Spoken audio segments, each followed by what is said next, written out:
Welcome into Madazone HD Sportsnet, presented by the JMU Alumni Association. I'm joined by head coach Dave Rinker of the JMU cross country team, and we are here for the preseason coaches show. Dave, thanks for joining us, and I bet you got to be excited to get your season underway this Friday. Yeah, it's a lot of work has been done, both the athletes over the summer, and past 2 weeks have gone really well. So it's a low-key meet, but at the same time, it's always good to get those jitters out of the way and have them line up and get into a routine. Why don't you talk about how preseason's gone for your team, both for your newcomers and your returning core? Well, with cross country, it's a marathon that we only race 6K at the end of the year. But it's basically 12 weeks that we've got to plan it out. We don't want to do too much and work too hard too early in the year. If you do, you're going to have a lot more injuries. We're a very young team, so they don't have the background. They don't have the mileage volume underneath of them that a lot of them need.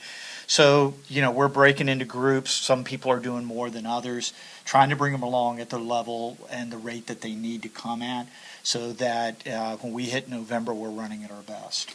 How would you say the team is at? Are they where they need to be right now to start the season?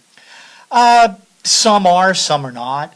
Once again, when you're talking about a freshman coming in, they've got 5,000-6,000 miles less on their legs than a junior or a senior would. And those 5,000 to 6,000 miles mean that your max VO2, your anaerobic threshold, everything are at a different level than they are with this freshman group. And, your juniors and seniors can take more workload. So, no, we're not where we want to be. I love the attitude of the team. They're doing great. They're working together. It's a fun group to be around, great personalities. So it's going to be a lot of fun for the whole year. We just have to take it step by step and not try to jump 5 steps up. We got to take each step individually. Looking at some of your returners, who would you say, any leadership roles taken by any of your returning student athletes that have maybe helped the freshmen come along a little bit? Well, you'd have to ask the freshmen that, but I really like a vast number of them. I mean, all the juniors and seniors and some of the sophomores have stepped up, inviting them to go eat dinner, having game night at the different apartments off campus for some of the other girls. So I know they've been around answering questions, talking to them about class schedules, how to do this, how to do that. And that's what you need from your seniors and your upperclassmen. And that goes all the way down to the sophomores. We've got a lot of team leaders on this group. So I really can't say that one person is the team leader because I don't want that. I want everybody to be a team leader.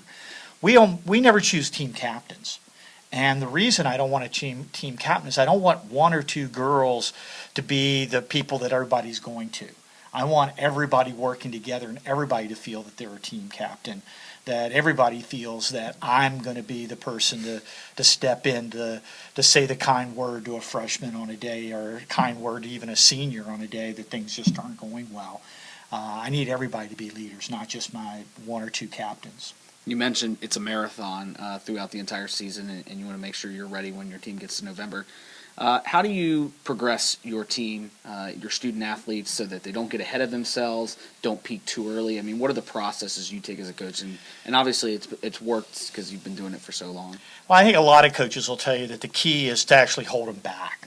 I move people around. We basically have 3 major training groups, Group A, B, and C, for lack of better terminology. And from that standpoint, I'll move people around. People in Group A will run with A for a while, and then on certain workouts, some people will drop back and run with B. And Group B will run together, but then on certain workouts, some of them will move up to Group A. Same thing with C. So I'm moving people around depending on what their strengths are. Are they more speed? Are they more strength orientated?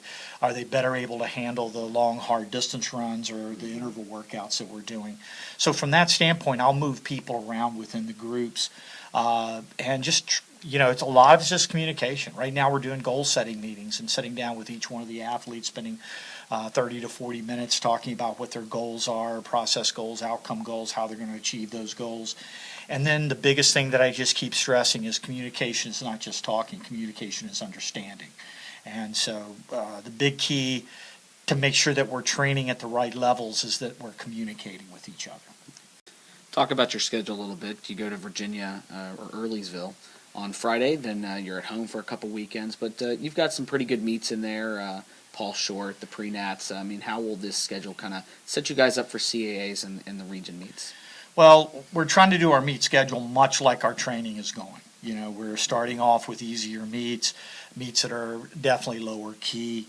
The UVA meet on tomorrow is going to be a very low-key meet, and we're approaching it that way. It's more of a tempo run with finishing it up and seeing how we can finish. Then we're going to turn around. The alumni meet is just a fun meet for everybody. Bring the alums back. You've got people running, jogging, walking. So it's just a nice time to get everybody together. Make sure that our current runners understand that there are other runners, that the alumni, they can talk to them, know them, make contacts, things like that. Then our home meet actually is going to be a very good meet. Georgetown's bringing some runners down for that. They're one of the top 5 teams in the country right now. VMI, Longwood, George Mason. So it's going to be a good competitive meet. So the meets are getting tougher as we go. Paul Short is one of the class meets in the East Coast. It's maybe the biggest meet in the East, the entire cross-country season. Then we go to pre-nats, and pre-nats is maybe the toughest meet in the country. So we're going to get a chance to build throughout so that by the time we go to conference, we know what it's like to see the big-time people. And so running in a conference meet, now you've got the butterflies, you've got the pressure and the stress of running a conference meet, but you've already run against some of the best people in the country. So now you're taking a step back from the best teams in the country, but the pressure and stress equalize out from being a conference meet. Finally, just talk about your time here at JMU, entering your 16th season as the head coach of cross country. You stayed around a long time, and obviously you've had a lot of success here. I mean, just talk about being the head coach of this program.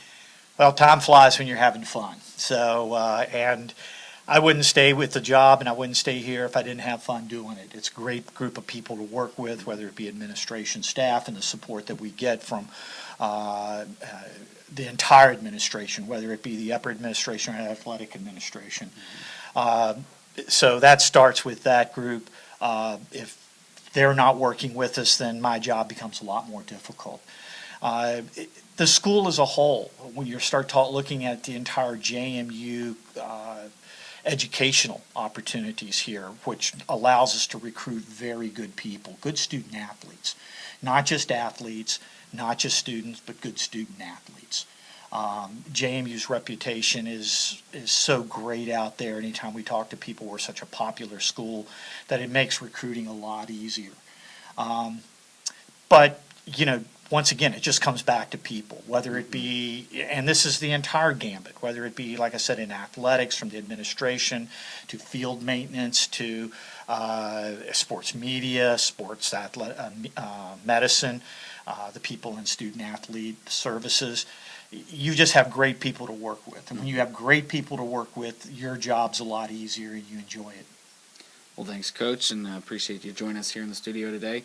For Coach Dave Rinker, I'm Chris Brooks. Thank you for joining us here on Madison HD Sportsnet, presented by the JMU Alumni Association. And we'll be coming to you every week following a cross-country meet for the JMU Cross Country Coaches Show. Thanks for tuning in.